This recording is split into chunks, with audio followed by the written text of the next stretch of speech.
जय द्वारकाधीश फ्रेंड, कैसे हो? अच्छे हो गए? अभी पानी आया है, सुबह का वक्त है तो अभी हम पानी पिला देते हैं पेड़ पौधों में। गर्मी बढ़ जाती है दोपहर को तो वो सूख जाते हैं, और वैसे भी अभी 5-6 दिन में पानी नहीं पिलाया। हाय फ्रेंड्स, 1 मिनट, आपने ऐसे पानी पिला रही हूँ क्योंकि पर्दे में रहने दो, पर्दा ना उठाओ। पर्दा जो उठ गया तो स्किन जल जाएगी।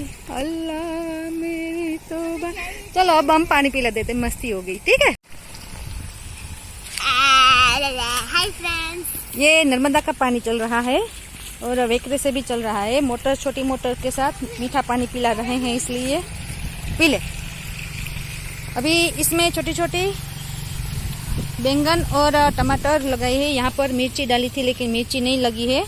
वो कश्मीरी मिर्ची के भी आते हैं, वो डाले थे सीड्स, लेकिन अभी नहीं लगे हैं। देखिए फ्रेंड्स, ये खाद हमने निकाला है खाद के खड्डे में से। ये देखिए, ये पत्तों का खाद है जो हमारे पूरे बगीचे में जितने भी पत्ते गिरते हैं उसे हम इकट्ठा करके। तो आज बहुत खुशी हो क्योंकि आज रविवार का दिन है। यहाँ ये जो खड्डा है उसमें हम डालते हैं। देखिए अभी भी पत्ते हैं, और ऐसे पत्ते हो जाते हैं ज्यादा तो उसके ऊपर हम गाय का गोबर डालते हैं, फिर हम उसमें गौमूत्र डालते हैं, और हमारा जो जूठा निकलता है, खाने के बाद जूठा निकलता है, उसे हम एक बाल्टी में इकट्ठा करते हैं और उसे भी यहाँ डाल देते हैं ताकि ये अच्छा खाद बने। तो हम इस खाद का उपयोग भी हम हमारे खेत में करते हैं। ये जो आम का पौधा है वो हमारे घर के ही देसी आम की गुठली से लगाया हुआ है।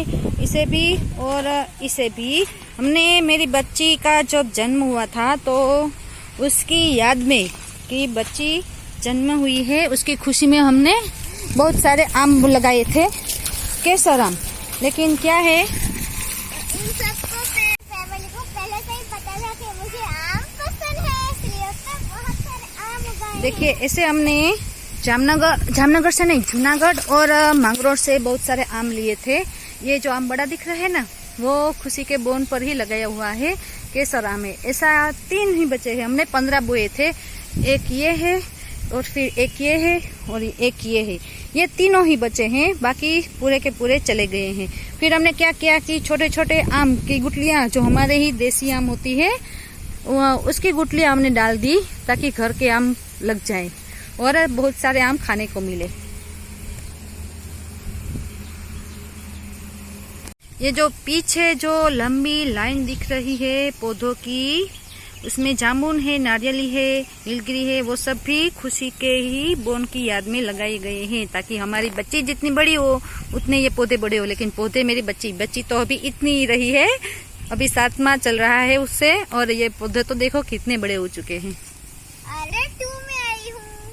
अभी गर्मियां बढ़ रही है ना, तो मैं तो सूरज से छिप कर ही चलती हूँ। देखे पीछे, अभी सूरज पीछे है तो पीछे भी नारियली के पौधे पेड़ है, तो अभी यहाँ पर सूरज की सीधी धूप नहीं आती। और पीछे जाऊंगी उस तरफ, तो वहाँ भी सूरज इस तरफ आएगा हमारे सिर पर, तो भी मैं पेड़ों के छुप कर ही चलती हूँ, पेड़ों की छाँव में छिप कर ही चलती हूँ ताकि मैं जल ना जाऊँ। वैसे तो मैं जल ही गई हूँ, पूरी की पूरी जल गई हूँ। सब बोलते कि ये क्या हो गया, वैसा। इस बार ना आम के पेड़ों में ज्यादातर खाली ही रहा है। उसका रीजन यह है कि बारिश की ज्यादातर बढ़ोतरी की वजह से उसमें जो अंकुर फूटने चाहिए, उसमें जो मंजरी आनी चाहिए, वो नहीं आई। उसके बदले क्या हो गया, उसमें नए पत्ते निकल आए। अगर नए पत्ते निकलते हैं तो आम में फल नहीं लगता, आम के पेड़ में फल नहीं लगता। हमारे 2 ही आम आए हैं, 3 में 50% भी नहीं, 25% ही आम आए हुए हैं, क्योंकि आधे से ज्यादा आम में नए पत्ते लगे। अगर नए पत्ते लग गए तो समझो आम आएंगे ही नहीं। इसका रीजन क्या है कि जैसे हम पेड़ पौधों को पानी देते हैं ना, तो उसमें उसके अंकुर फूटते हैं, अंकुर में उसके नए पत्ते निकलते हैं, और अगर नए पत्ते निकले तो उसमें फल नहीं लगते, उसमें मंजरी नहीं लगती। तो हमारे साथ भी ऐसा ही हुआ है। ये देखिए हमारे पूरे के पूरे आम है वो खाली है। देखो इस आम के पेड़ में भी एक भी आम नहीं आया, एक भी नहीं। आपको आगे दिखाती हूँ, इसे खींचना पड़ेगा। मैं खींच रही हूँ जोरों से। खींचा नहीं जाता। ये आम भी खाली है, इसमें भी नए पत्ते लग गए। ये देखियो, दिखाई दे रहा है। हालत हो गई। आए राम, मेरे चप्पल भी गंदे हो चुके हैं। मैं यहाँ से आई, ये देखिए, यहाँ से आई, मेरे कपड़े भी गंदे हो चुके। अब मुझे घूम फिर कर जाना पड़ेगा। उधर से जाऊंगी तो फिर खुशी नाती नानी कटे ना फूटी जाइस, हूँ फूटी गई।